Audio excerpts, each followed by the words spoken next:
Radio Sanvi 96.4 radio Sanvi 96.4 megahertz को यो हो दैनिक सन्ध्याकालीन प्रस्तुति कार्यक्रम सवाल जवाब।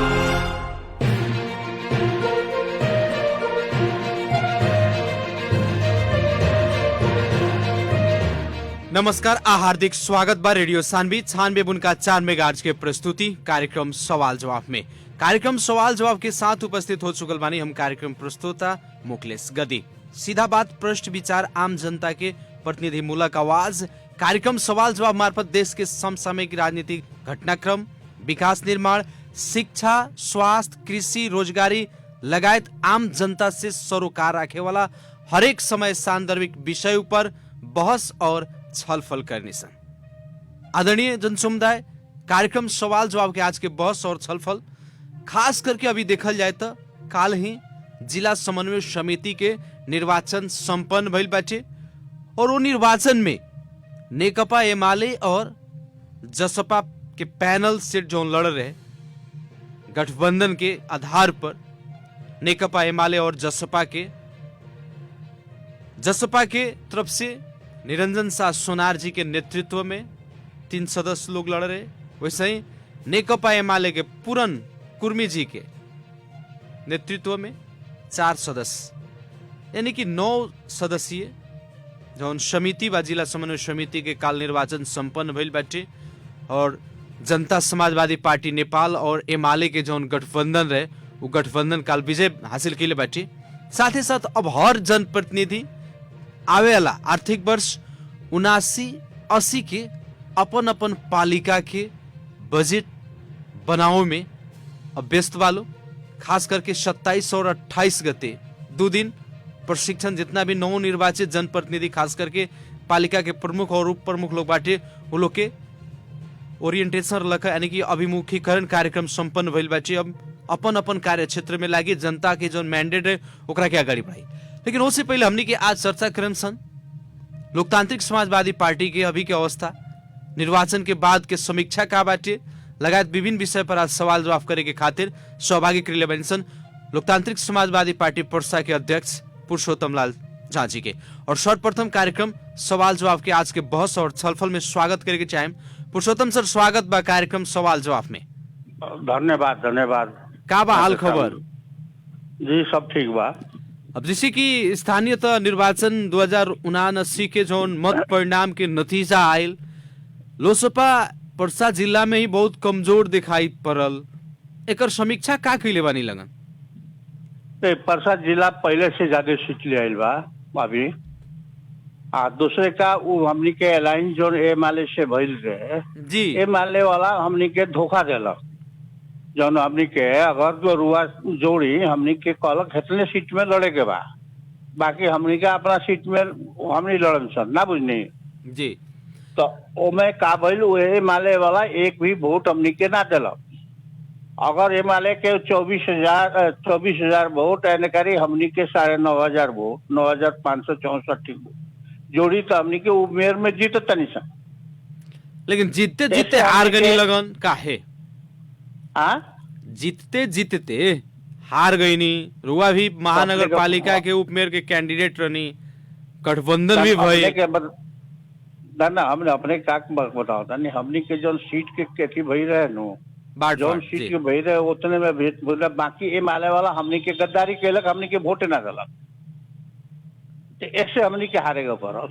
यानी गठबंधन जो हिसाब से अपने लगन कहीं नहीं, वो हिसाब से गठबंधन यानी कि एमाले साथ ना दिलक अपने के ना दिलक साथ। अब रहल बात खास करके वीरगंज महानगर पालिका जौन हमने के मध्य प्रदेश के एकमात्र महानगर पालिका बाटे, यहाँ भी अपने लगन कहीं ना कहीं देखल जाए तो संख्यात्मक हिसाब से का अवस्था बाटे अपने लगन की? देखिए पहले के हिसाब से वोट के हिसाब से हमने के ज्यादा सीट ले बनी सन। पहले तो हमने के एगो पहले विजय गहदार के पार्टी से एक आदमी जीतल रहे, संतोष जी, हमने के पार्टी में के मिल के वैसी रहे तो हमने के एगो वार्डाध्यक्ष रहे। अभी हमने के 2 वार्डाध्यक्ष जीतल, नशा जीतल।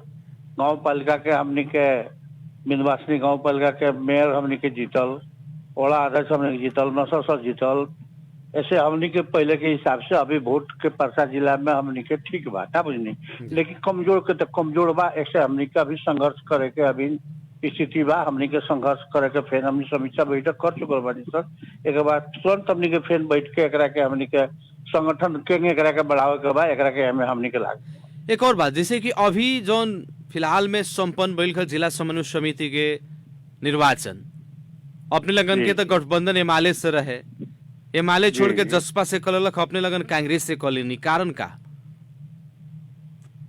तब ना कर गद्दारी कैलक, वो कांग्रेसों को गद्दारी कैलक, हमनियों से जसपा कांग्रेस से गद्दारी कैलक, एमाले हमनी से गद्दारी कैलक। शुरू से एमाले के तक गद्दारी के एफिए बाटे, रिकॉर्डे भाव पर। ऐसे अब ओकरा पे एमाले से कौन विश्वास करी? वो तो व्यक्तिगत तकनीक अपन चाहना बा, एमाले पर कोई विश्वास कर जात नहीं है।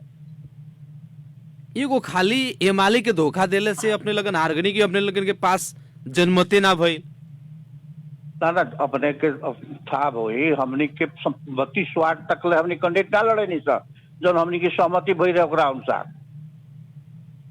बुझली की ना। लेकिन चर्चा तो खूब रहे, चर्चा में रहनी लगन अपने उन्हें विजय सरावगी जी भी चर्चा में रहनी। चर्चा में रहनी से तो चर्चा से पर्चा थोड़े भरी, चर्चा में रहनी से जनमत रहे। लेकिन ए माले वाला हमनी के धोखा दिलक, खाली अपने वोट लेलक। आज ओकर वोट 24,000 अगर हमरा आई रही तो हमनी के 9,564 वोट हमनी के जोड़ी, तो हमनी के मानी ना हमने 35,000 वोट 24 तो 34,000 वोट, 34,500 वोट होता। 34,500 वोट है तो हमने की जीत जेती सन। लेकिन गठबंधन करे के बेरा का सोच के गठबंधन भइल रहे? अब तो विश्वास पे कुछ गठबंधन होला, विश्वास पे विश्वास कोई नहीं सामने जी, हमनी के विश्वास करने वो तो हम ना मानते नहीं।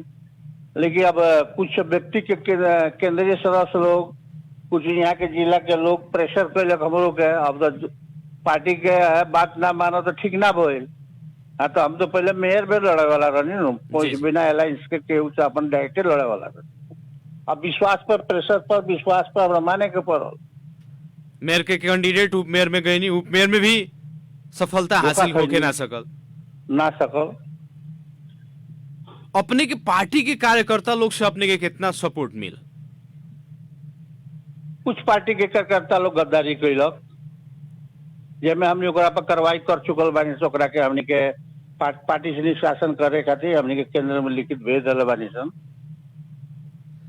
एक तो कहीं ना कहीं संख्यात्मक और संगठनात्मक हिसाब से और पार्टी के तुलना में कहल जाए तो कमजोर पार्टी, फिर भी अपने पार्टी के नेता कार्यकर्ता के ऊपर कार्रवाई कर रहा बानी, लगन कितना के जायज बा? अरे गलती करी तो ना हुई, पार्टी के धोखा दी तो कार्रवाई ना हुई तो केकरा पर कार्रवाई? ओकरा के बढ़ावा देवल जाई। हमनी के 10 गो रहल जाई, मजबूत रहल जाई, ईमानदार कर्मठ रही, उस 100 गो आदमी के जोड़े के लिए।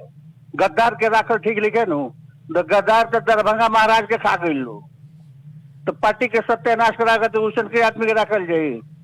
अपने लगन कह रहल माने कि संस्थापक पक्ष कह रहल बाटे, जे नेतृत्व कर रहल बा उ लोग कहता कि जे गद्दार कार्यकर्ता लोग के ऊपर कार्रवाई करे के पड़ल। लेकिन जो धोखा खैले बा कार्यकर्ता, उ तो कहता हमनी के साथ पार्टी संस्थापक पक्ष चाहे जे नेतृत्व पंक्ति में बाटे उ लोग हमनी के साथ धोखा देले बाटे, तो उ लोग के कार्रवाई होके के चाहिए कि ना होके चाहिए?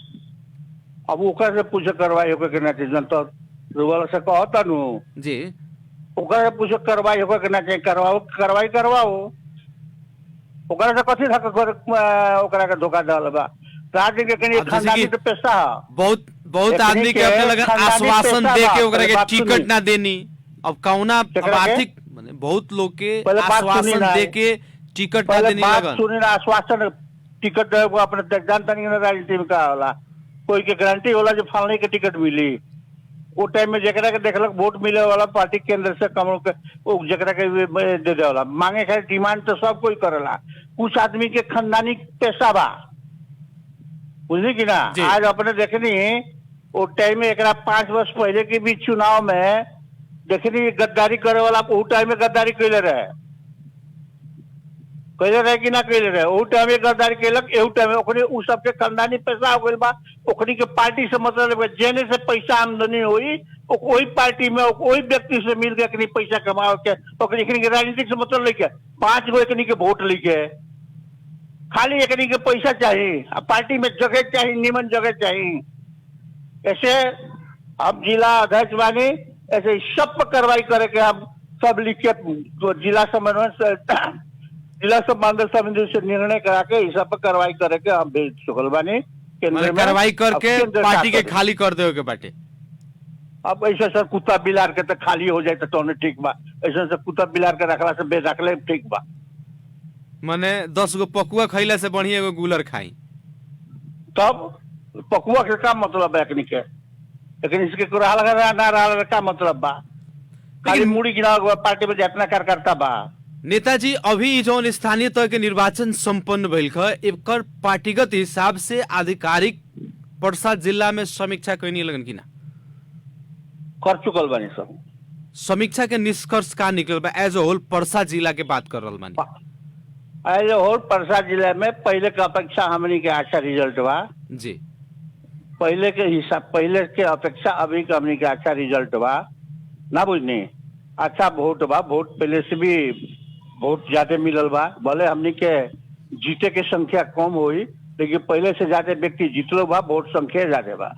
लेकिन अब नहीं कहे वाला है यही इंटरव्यू में कि पर्सा जिला में देखे में एक दिन बहुत बढ़िया स्थान हमनी के रही, लेकिन जौन सोचले रहनी लगन, हमार प्रश्न कथी बैठे कि जौन अपने लगन सोचले रहनी लगन निर्वाचन से पहले, यानी कि बैसाख 30 गते जहिया वोट गिरल ओकरा से पहले हर एक पार्टी सोचले रहे कि पर्सा जिला में हमर बढ़िया स्थान रही, हम नंबर 1 पर रहेम तो नंबर 2 पर रहेम, लेकिन जौन सोच रहे अपने लगन के वो मुताबिक नतीजा काहे ना आ सकल, एकरा बारे में का अपने लगन के मूल्यांकन बैठे? एक बात अगर सुन देखिए, पार्टी में गद्दार निकल जाला नो ना बुझनी तो ओकर पोल जहां तहाँ खोल दी, दूसरे का आप बताई तब बालातगिरी पर के शंका करी सांसद हो विधायक बड़न हमनी के लोसपा के जी उ गद्दारी कैलन, हमनी के नगर अध्यक्ष रहे उ गद्दारी कैलक, केंद्रीय सदस्य रहलन हमनी के सुरेंद्र कुर्मी जी उ गद्दारी कैलन।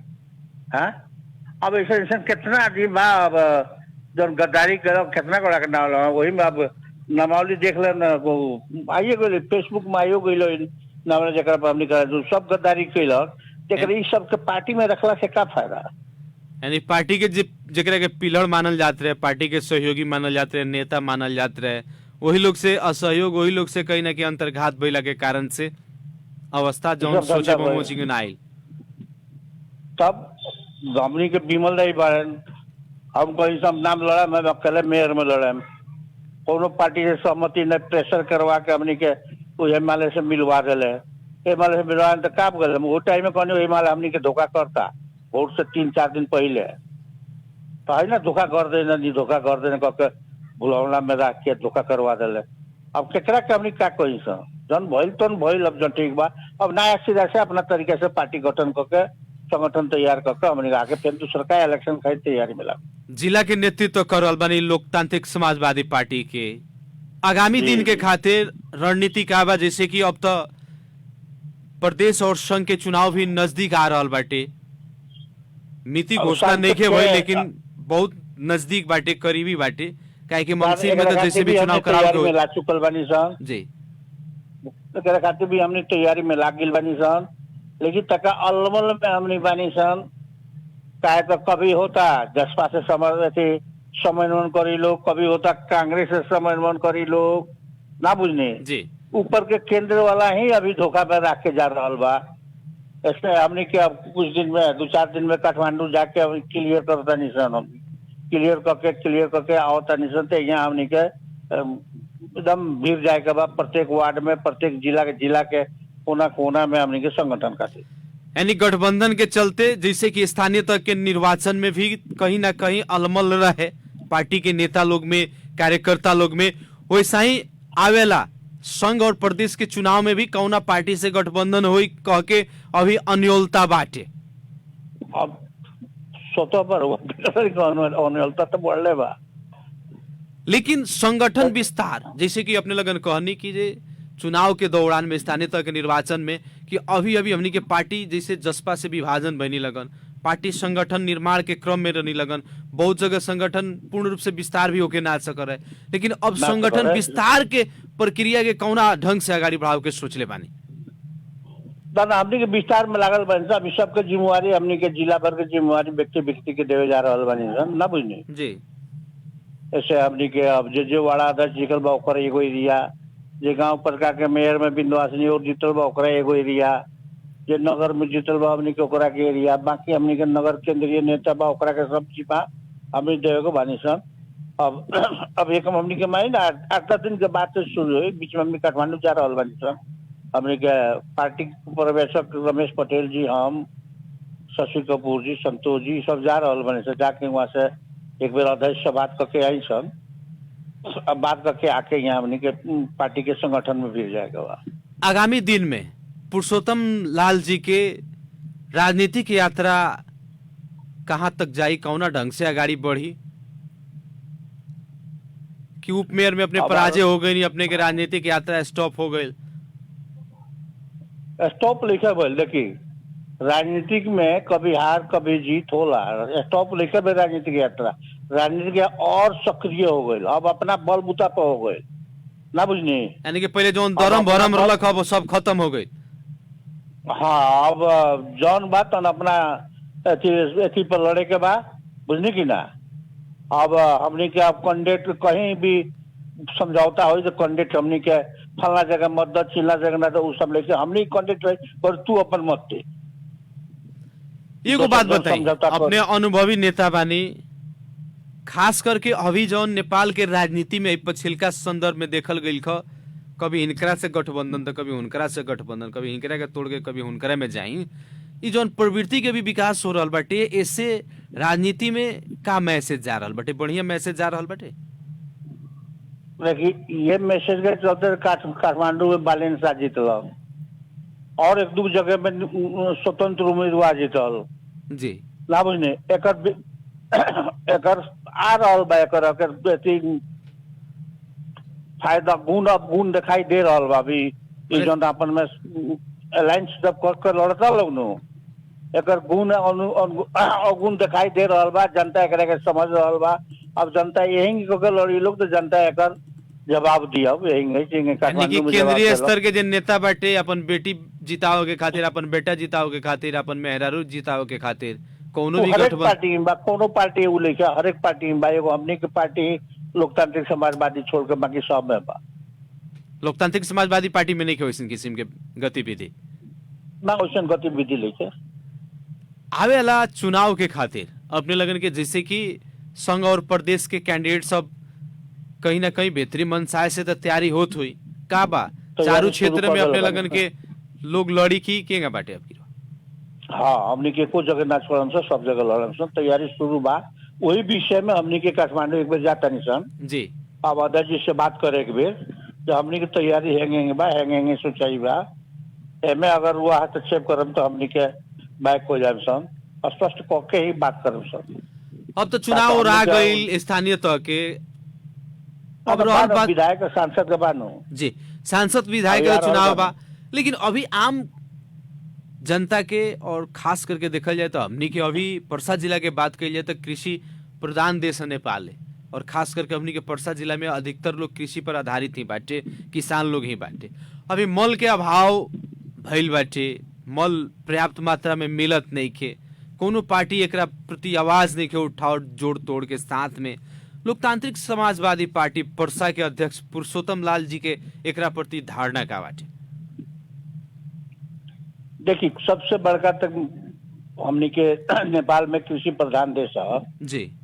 एकरा खातिर तो हरेक पार्टी की ही आवाज उठाओ के चाहिए। मॉल खाद के विषय में, यूरिया के विषय में, कॉम्प्लेक्सर के विषय में उठाओ के चाहिए। एमे कोनो दू मत लेके ना बुझनी जी जी। लेकिन हमनी का अभी रिजल्ट तो तुरंते चुनाव के में आज रहेगा नहीं है सर। कुछ समीक्षा बैठक पर रखने, कुछ न्योता पर गए आगे तब बाहर से होता नहीं ना बुझनी। अपने परसों चौथा फोन कर रही ना जी जी। तो हम बाहर जाए वाला रही मैंने प्रयास रहे किसान की जो समस्या बे समाधान के खातिर पुरुषोत्तम लाल जी के प्रयास रहे एकदम किसान खातिर तो हमू किसाने के बच्चा है जी ना बुझने वो यूरिया मल्ला मिले या कंप्लेसर ना मिले तो हमरो के धान कहाँ से हुई एक खातिर तो हमनी के पार्टी के आंदोलन एगो शुरू करम सन लेकिन एक बार हमने काठमांडू जाके पड़ता बीच में 4-5 दिन में जातन चाहो तन तो शुरू।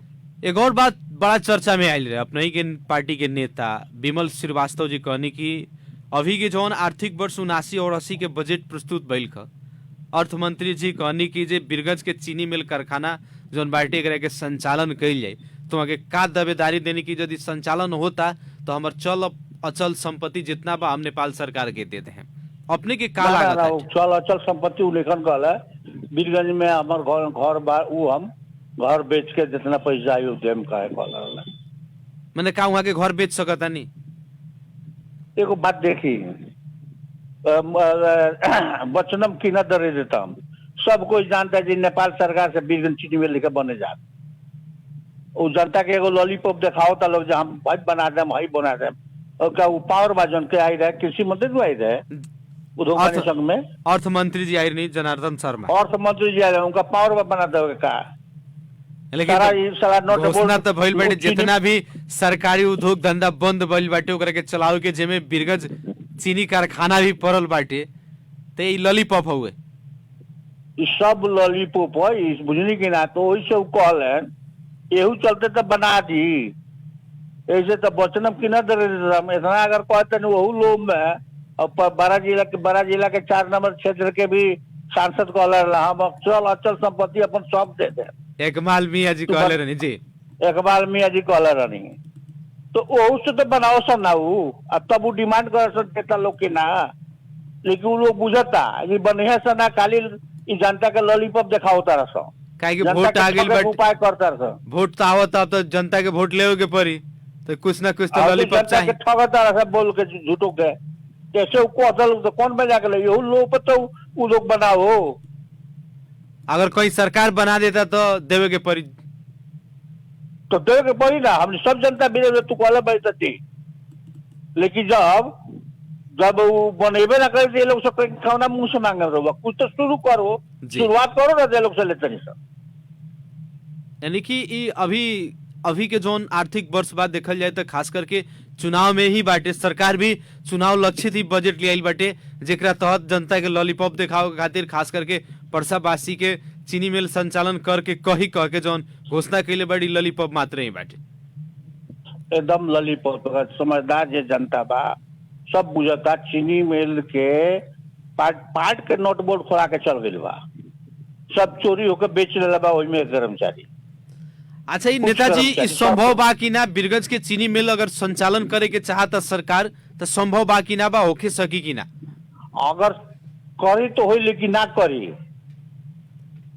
बुझल गई जी ये पहले सुले बहुत ऐसा मंत्री लोग आई उद्योग मंत्री भी आई रहे लोग वो का चीनी मिल कृषि औजार सब शुरू करो यहाँ तक देखनी कहीं कहीं से कंपाउंडो वाल जोड़वावल चाहे ओकर जे जगह कैप्चर कर छोड़ो देखनी है कहीं इस जनता के लॉलीपॉप देखा होता लो अपन चापसी लेवे खातिर कुछ दिन खातिर देखा होता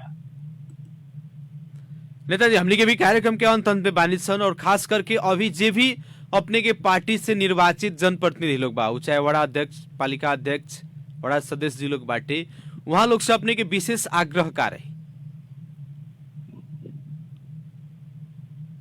सबसे पहले वो लोग के हमने के बाद पोजीशन पार्टी के कार्यक्रम में पार्टी के निर्णय अनुसार तो उन्हीं कोई एक्शन में जाए के पड़ी वो लोग को निर्देशन देवल बा अपना संगठन में वो लोग के लागे के निर्देशन देवल बा बुझल गए जी हाँ विकास निर्माण के काम सब में का अपने लगन के कौना हिसाब से गाइडेंस कैले बाने लगन निर्देशन देले बाने लगन काहे कि अब की बार तो जनता बहुत बड़ा परिवर्तन कैले बा परसा जिला में 14 गो स्थानीय सरकार प्रमुख लोग में 13 आदमी के काया पलट देले बाटे तो अब की बार तो बहुत अपेक्षा बा जनता के ना तो हमने की जनता का अपना जनप्रतिनिधि के हमने कह दल बाटे सर जनता की सेवा में तो उनको टूटी लिखे करे के 5 पैसा जनता से लिखे लेवे के जनता के जहाँ काम पड़ता तहाँ तोनी दौड़ के जा कर तोनी से लेके हो तो जिला कमेटी के अनुरोध करे जिला कमेटी वो टाइम में पहुंच के काम कराए चलिए बहुत बहुत धन्यवाद देवे के चाहे अपने इतना व्यस्तता के बावजूद भी आज उस समय सांदर्भिक विषय पर छलफल के खातिर अपन धन्यवाद। समय देनी। धन्यवाद हुआ भी हमने के बोले के टाइम देनी हमारे विचार जननी एकाती सबके जननी एकाती बहुत बहुत धन्यवाद जी धन्यवाद। आदरणीय जन समुदाय कार्यक्रम सवाल जवाब के आज के बहस और छलफल खास करके स्थानीय तह के निर्वाचन के बाद जनप्रतिनिधि लोग कार्यपालिका के निर्वाचन में व्यस्त, कार्यपालिका के निर्वाचन के बाद जिला समन्वय समिति के निर्वाचन में व्यस्त, जिला समन्वय समिति के निर्वाचन के बाद कर्मचारी लोग के अभिमुखी खास करके जनप्रतिनिधि लोग के अभिमुखीकरण, नया नया जनप्रतिनिधि लोग जीतल बा, खास करके संघ सरकार से 2 दिन के वो लोग के प्रशिक्षण कार्यक्रम भी रख। अब आम जनता के कहीं ना कहीं आह्वान जौन रहे, आम जनता के जौन चाहना रहे, वो चाहना मोमोजिम जे नेतृत्व दिलक जेकरा के अब बड़का चुनौती हो गई बाटे। काहे कि जनता जौना हिसाब से मैंडेट दिलक वो हिसाब से काम कैल अभी के बहुत जरूरी अवस्था बाटे। और दूसरी तरफ अभी हमनी के किसान खास करके देखल जाए तो हमनी कृषि प्रधान देश में बानी सन, अधिकतर लोग कृषि पर आधारित बाटे, लेकिन आज जौन किसान लोग के अवस्था बाटे हर एक जगह में अभी कहीं ना कहीं किसान तनाव में बाटे। जब बिया गिरा के समय आवला तो समय पर बिया उपलब्ध ना होला, खाद के तो बात तब का कइल जाओ, आम किसान इतना ना खाद के समस्या से अभी ग्रसित बाटे, परेशान बाटे, कहाँ से हल होई एकरा प्रति अभी कोनो भी जन निर्वाचित जनप्रतिनिधि लोग बाटे जेकर पूर्ण रूप से ध्यान नहीं खे गए। यहाँ के कृषि औजार चाहे साल ट्रेडिंग चाहे कृषि ज्ञान केंद्र, ये जौन भी सरोकार वाला निकाय बाटे जितने हिसाब से कोटा छुटिया देता, पालिका के नाम में सार्वजनिक कर देता, उतने जौन भी संस्था बा सहकारी संस्था वो आके बूझ के जाता, लेकिन वहां भी काला बाजारी होता। वहां भी जे पीड़ित किसान बाटे, जे असहाय किसान बाटे, जे माने निमुखा किसान बाटे ओकरा उपलब्ध नहीं के होके सकत। जे टाठा बाठा बा पैसा वाला बाटे ओकरा मिल जाता, लेकिन निमुखा किसान के नहीं के मिलत। एकर आवाज कौनो जनप्रतिनिधि नहीं के उठावत। और अभी रोपाई के समय भी आवे वाला बाटे। पहले भारत से सहज रूप से किसान अपना खातिर व्यक्तिगत प्रयोजन के खातिर खाद ले आवत रहे, आसान रहे। अभी इतना ना कड़ाई हो गई बाटे, हर एक दिन सुने के मिल रहा बाटे, कबो कौनो बॉर्डर पर नेपाली लोग के मार देता एसएसबी, कबो कहीं मार देता। असहज अवस्था बाटे। ये असहज अवस्था में यदि समय पर मल नहीं आवे सकत तो किसान बहुत मरका में बाटे। खेती अब की बार के कैसे होई, किसान ई पीड़ा से मर रहा बाटे। एकरा प्रति संबंधित निकाय के ध्यान जाए के पड़ल। जे भी सरोकार वाला निकाय बाटे उस सरोकार वाला निकाय के भी उचित व्यवस्थापन के तरफ ध्यान देवे के पड़ल। और सबसे पहले हमने के कहे के चाहे सर, जे भी जन निर्वाचित नवनिर्वाचित जनप्रतिनिधि लोग बाटे अपन अपन पालिका में जितना भी खाद सब जा रहल बाटे जिला से, जौन भी कृषि सहकारी संस्था सब लिया के बांट रहल बाटे, कौना हिसाब से बांट रहल बाटे, हर एक किसान के पुग रहल बा कि नहीं के पुग रहल, कि एक आदमी 5-5 गो 6-6 गो बोरा ले लेता, जेकरा एगो बोरा के आवश्यकता बाटे ओकरा मिलते नहीं के। इस सब के निगरानी करे के पड़ल। और अपन पालिका के किसान लोग के समस्या कैसे समाधान हुई, समय पर कैसे खाद उपलब्ध हो सकताटे, एकरा ऊपर भी ध्यान देवे के अति आवश्यक जरूरी बाटे। ये आह्वान भी करें हर एक जनप्रतिनिधि लोग के अपन अपन पालिका के कृषक लोग के, खास करके किसान लोग के अभी के जो वर्तमान समस्या बाटे यदि संबोधन नहीं के होके सकत, एकर व्यवस्थापन नहीं के होके सकत, तो किसान तो मार में पड़बे करी, साथे साथे सब कोई मार में बाटे। ए पर उचित ध्यान जाए के पड़ल। संबंधित निकाय सरोकार वाला निकाय लोग से हमने के आग्रह करे के चाहे सर। कार्यक्रम सवाल जवाब के आज के समय सांदर्भिक बहस सुननी, एक अपने लोग के ढेर सारा धन्यवाद देवे के चाहे। विशेष धन्यवाद प्राविधिक मित्र शानू जी के देते हुए कार्यक्रम सवाल जवाब के आज के बहस और छलफल से हम कार्यक्रम प्रस्तोता मुकलेश गदी आज के खातिर विदा चाहत बानी। प्रणाम।